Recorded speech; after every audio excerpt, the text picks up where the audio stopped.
Los Angeles Rams and the Tampa Bay Bucs. Guys, this is sitting 3. It has sat 3 pretty much most of the week. There are a couple of 2.5s that are popping, but when the 2.5s pop, it gets back to 3. So it's kind of like the same thing we're talking about with the Niners and Packers. It's anytime it hits one number, it gets bought up and it goes back to the other. So look around. If you do want the Bucs, a 2.5 will pop. You'll have to pay a little bit of juice on it before it gets back to 3. So if you want the Rams, 3 readily available as well. 48.5 is your total. Guys, this is what we talked about. Brad, this is what you and I talked about on the pod last week.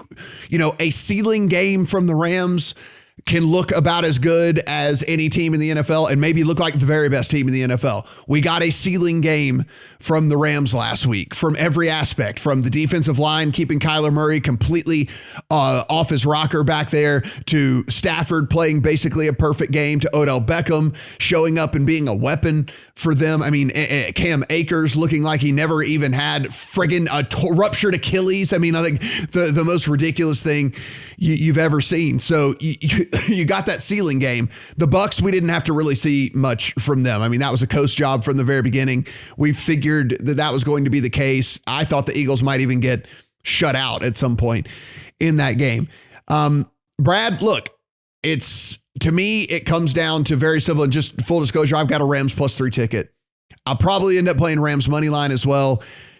Tom Brady, the least pressured quarterback in the NFL over the course of the entire season, likely to be without at least Tristan Wirfs. And even if Jensen goes, he's going to be severely limited in there. 2 of your 5 starting offensive linemen either out or severely limited with this Rams defensive line coming to town. I just think that that's going to be too much here for Brady in this game. And I like the Rams to win an ugly one. I don't think it's necessarily going to be anything that makes you feel super confident in the Rams moving forward.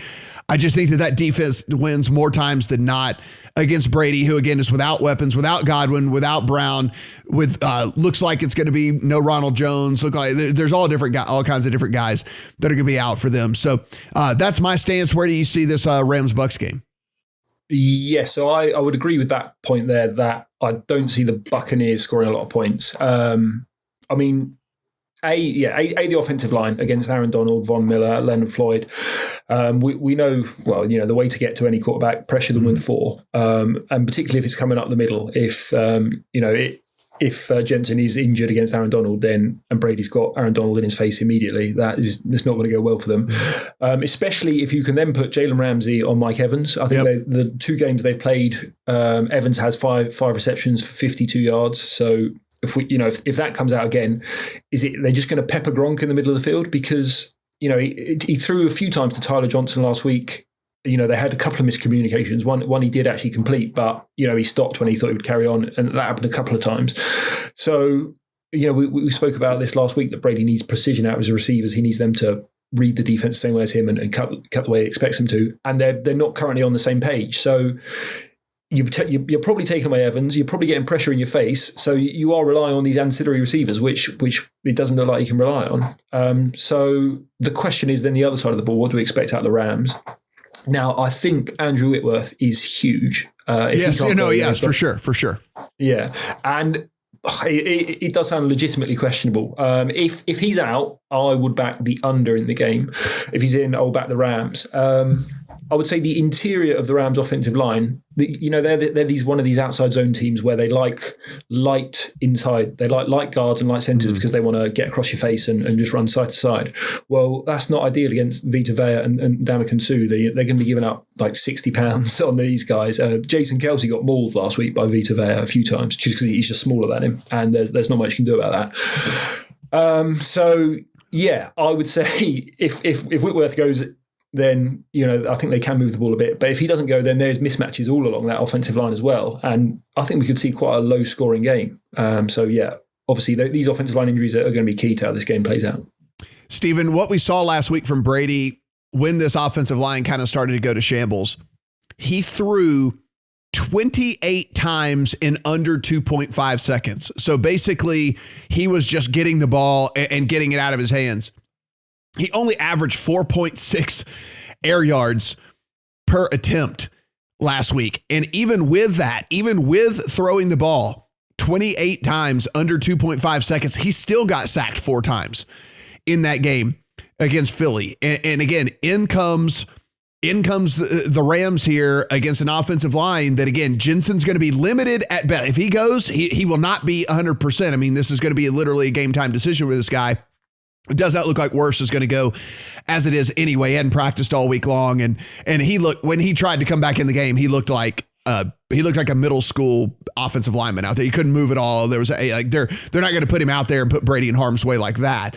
So I think it's pretty interesting that, yeah, Brady was able to dink dunk down the field on the Eagles. I don't think that's as easy to do against the Rams. And then further, you're going to fail at some point doing that. And the Rams offense, I think, is obviously much better than the Eagles as well. So I think there's just a lot pointing towards the Rams in this one, but what say you? I think we are all aligned here. When we first started looking at this game, our eyes immediately went to the trenches. And you guys mentioned the Bucs offensive line issues, their center and their tackle, who, even if they play, they're going to be nowhere near 100%. Here's the other thing. If Wirfs doesn't play, their backup tackle, Josh Wells, had back-to-back limited. Got hurt as well. He was back-to-back limited in practice with a quad. Mm-hmm. So he's not going to be 100% if Wirfs can't go. So, and this is literally, literally the worst matchup to have these issues with going into this week. The Rams are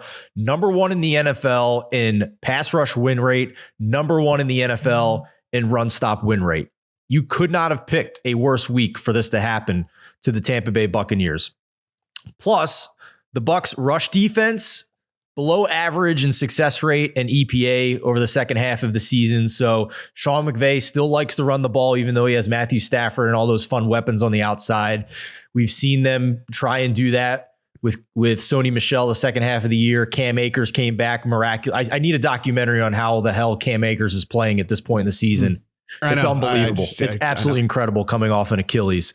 But I just think combine now the protection issues for Brady, who is a statue back there and has to get rid of it. And so many games this year against elite opponents, you saw him just sitting there in the pocket for sometimes 3 seconds, 4 seconds, like having all day to throw the ball.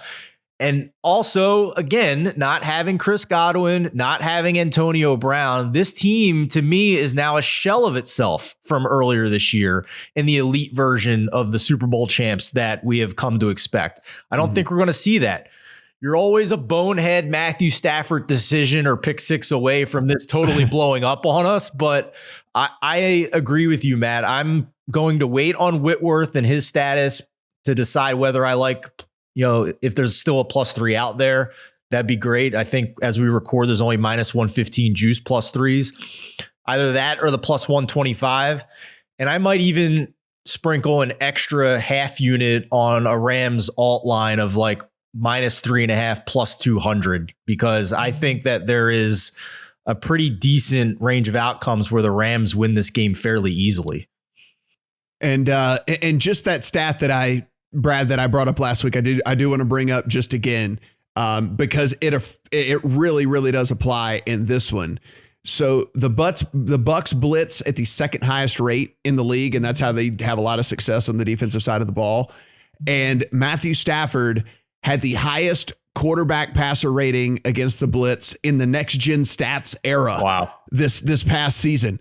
And he has a higher completion percentage when blitzed than when not. And I think what this shows here is just, if you give Stafford too much time, he galaxy brains and maybe tries to do too much and doesn't get things done. But when he has to make quick decisions and he doesn't have all the time in the world to sit back there and try and, do too much or whatever, he actually is really, really accurate and really makes really good decisions against the blitz. And again, unless the Bucs completely change their defensive scheme, they are, again, the second highest blitz rate team in the NFL, then that could actually favor Stafford in this Rams offense as well against this team. So it should be some interesting matchups out there in this one. Like I said, I already have the Rams +3 sitting in my account.